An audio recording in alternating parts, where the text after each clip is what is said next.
ಓಂ ಸಾಯಿರಾಮ್. ಶುಭೋದಯ ನನ್ನ ಮಗುವೆ. ನಿನ್ನನ್ನು ನೋಡುವವರಿಗೆ, ನಿನ್ನ ಜೊತೆ ಮಾತನಾಡುವವರಿಗೆ ನಿನ್ನಲ್ಲಿರುವ ಸ್ಫೂರ್ತಿಯಿಂದ ಸಂತೋಷವು ಸಿಗಲಿ. ದಾರಿ ಇಲ್ಲವೆಂದು ಅನಿಸಿದರೆ ನಾನು ನಿನಗೆ ದಾರಿ ತೋರಿಸುತ್ತೇನೆ ಎನ್ನುವ ನಂಬಿಕೆಯನ್ನು ತೋರಿಸು. ಅಪೇಕ್ಷೆಗಳನ್ನು ದೂರ ಮಾಡಿದರೆ ನಿನಗೇ ಆಶ್ಚರ್ಯವಾಗುವಷ್ಟು ನೀನು ಪಡೆಯುವೆ.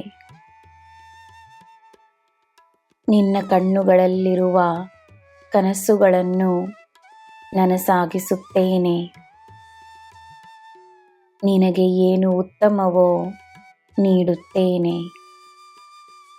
ನಿನ್ನ ದಿನ ಶುಭವಾಗಿರಲಿ. ಸರ್ವಂ ಸಾಯಿಮಯಂ.